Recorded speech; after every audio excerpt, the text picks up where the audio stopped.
In today's video, we're going to be making some keto blueberry crumble bars. They hold up really well, so these are also a great idea for you to have as a little dessert to any get together. Before we get into the video, if you're new here and you enjoy keto recipes that are, that are family friendly and budget friendly, please make sure you hit the subscribe button, hit the notification bell so that you can be updated every time we drop a video. And now let's get on to the video. Okay, so to start off this recipe for this blueberry crumble, we're going to start by adding our ingredients into a mixing bowl. So here I have 2.5 cups of some finely sifted almond flour.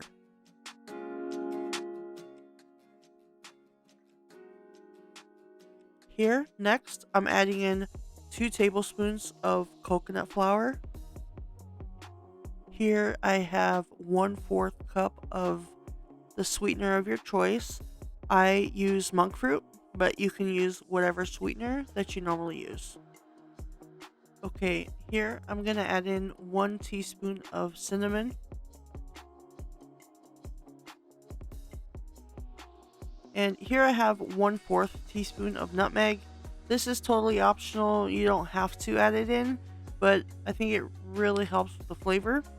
And I'm also adding in 2 teaspoons of vanilla extract. And we're adding in 1/3 cup of melted butter. And you should probably mix your dry ingredients first. I don't know why I forgot to do that. I normally do that, so try to mix it all up before you add the butter in and the vanilla extract. But basically what we're going to do here is we're going to add in everything to this mixing bowl. So what you're looking for is that wet sand feel. It shouldn't be too wet, but it shouldn't be too dry either. And I'll show you exactly what I mean. You should be able to squeeze this into your hand and it should stay together. Okay, so what I'm doing here is I'm just putting in a couple drops of water to the glass dish. It's just going to help the parchment paper stick better to the pan. And what I'm doing here is I'm putting the parchment paper in this way just to allow some of the edges to hang over, because when it comes time to removing it from the glass dish, I'm not going to cut it inside the glass dish. I'm going to use the sides as handles to lift it out, and it just makes it really easy to do.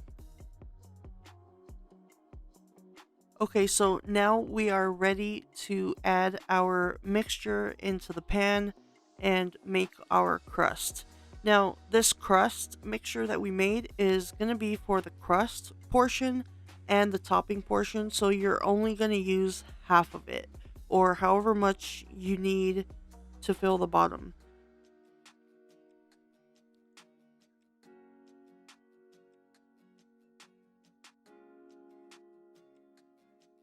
And you're just going to put enough down just to pack it down to form a crust.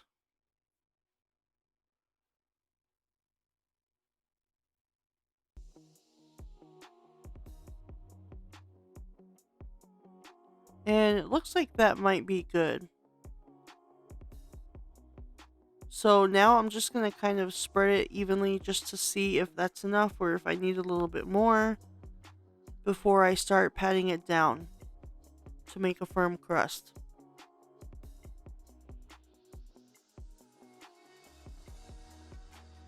So spread it evenly, and then just using your hand or a cup or something, you can press down firmly, and you're going to try to make like a firm crust. So you do definitely want to make sure that you press down pretty good. And looks like we needed a little bit more because it just wasn't enough, but it turns out to be about half of the mixture. So just think you're going to use half of it for the top, half of it for the bottom. So yeah, for me, this ended up being about half the mixture. So I wouldn't even worry about measuring it or anything. Just take half of your mixture and put it at the bottom.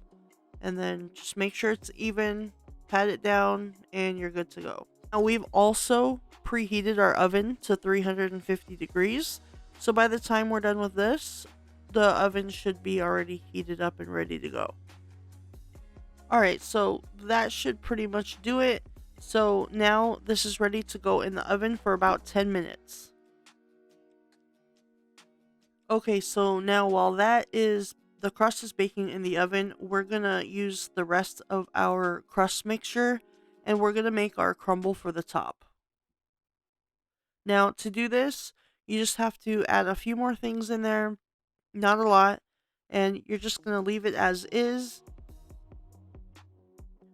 Now I'm using this monk fruit golden sweetener. This is a brown sugar replacement. So whatever brown sugar replacement you normally use, Swerve or whatever it is that you use, we're going to be adding in 2 tablespoons into this mixture. Alright, and we are adding in 2 tablespoons of brown sugar replacement. Alright, now we're adding in just a little bit more cinnamon. We're going to add in half a teaspoon. Alright, and then we are going to also add in just a little bit more nutmeg. We're going to add in 1/8 of a teaspoon here. Again, the nutmeg is pretty much optional, but if you have it, use it. Okay, and then what you're going to do, just go ahead and mix that in.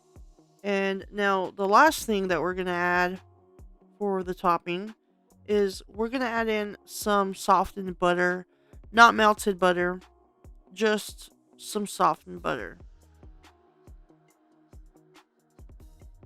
Okay, so it can be cold butter, it can be softened butter, it doesn't really matter as long as it's not melted. Now, when you mix this in, it's going to form more of a crumbly crust. So that's kind of what we're looking for here.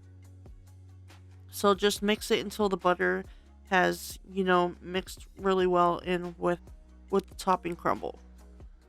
And you're going to see it you're going to see the crumbles get a little bit bigger. Okay, and as you can see, it's gotten a little bit thicker with adding the butter in there. So, we're going to just go ahead and put this in the fridge just so that it can firm up a little bit. And then we're going to get started on our filling. Alright, so to start off making our filling, we're going to put a saucepan on medium-low heat.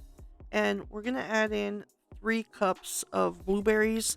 This actually equals to about 18-ounce container of blueberries. So the bigger rectangular size packs of the blueberries, that actually equals about 3 cups just right. So that's all you need. And we're gonna just add that into the saucepan. And what we're gonna do is we're just gonna let it cook down a little bit and form some juice. And so to help that process, we're gonna add in some lemon juice. Here I have 1 teaspoon. Mix it all in.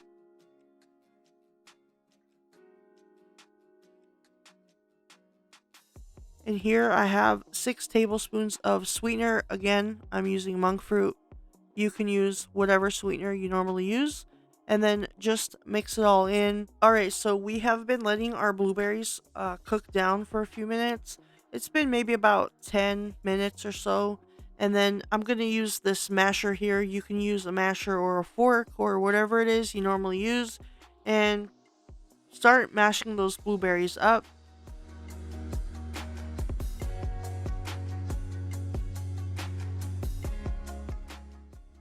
And then also make sure you add in a pinch of salt to this.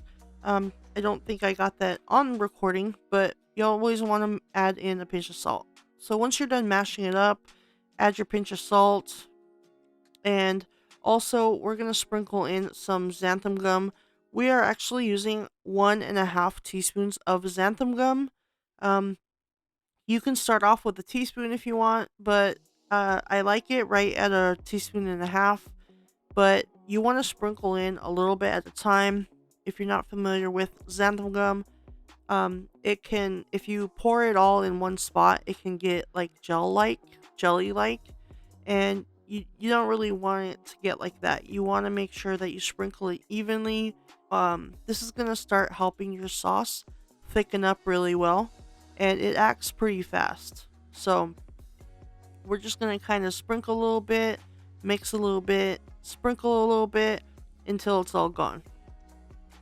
Okay, so now we went ahead and got our dish with the crust. It has cooled down for about 10 minutes, 15 maybe, while we were making the sauce.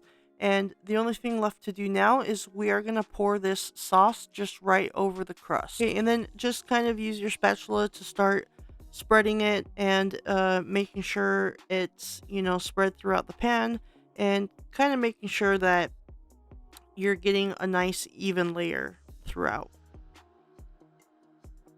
Okay, now go grab your topping that you put in the fridge, and it's firmed up a little bit, so it's ready to be put on the top. So there really isn't any right or wrong way to do this. So all you're gonna do is grab your topping crumble and kind of just sprinkle it over the top. Okay, and then that is pretty much it. So that's pretty much it. So all we're gonna do now is we are going to start. If you leave it just like that, it's pretty much when you eat it, the crumble is just gonna kind of fall off. So you do want to make sure that you pat it down just a little bit. Just press really, really lightly. Obviously you don't want your finger to go into the filling, but just press down really, really lightly to where that topping is just lightly patted into the blueberry, just to help the topping stick better. And you're just going to go around and do that throughout, and you're just going to go around and do that to the whole thing.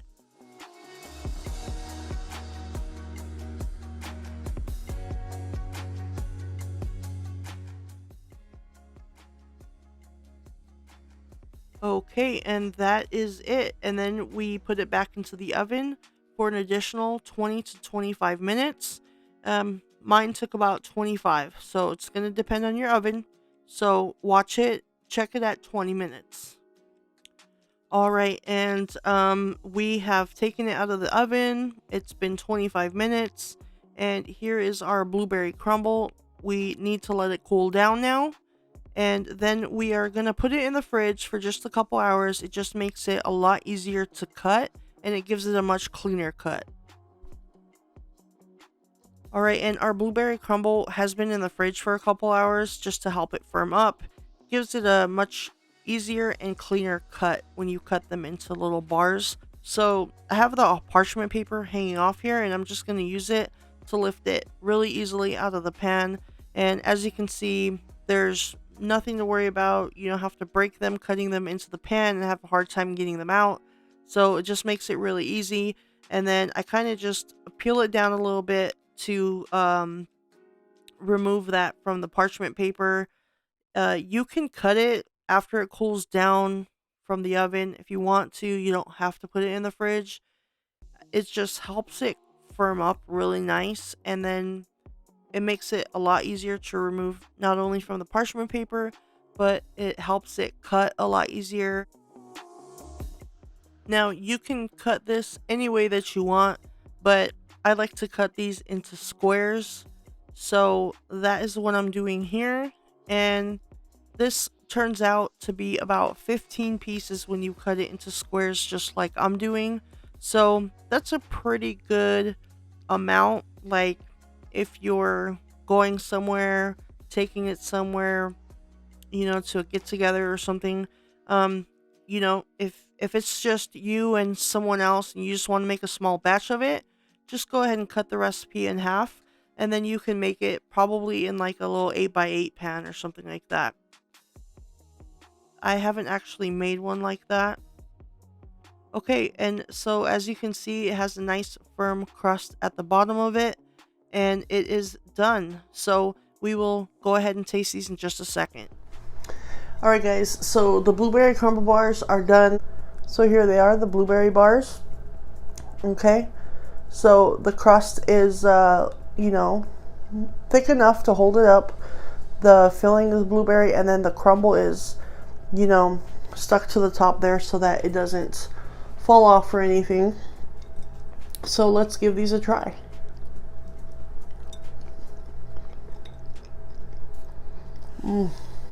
These are so good. You can do this with any berries too. Like if you want to do them with raspberries or strawberries, blackberries, you can even do like a mixed berry one. You can do this with any berries that you have. It doesn't have to be blueberry, but you guys, it is so good.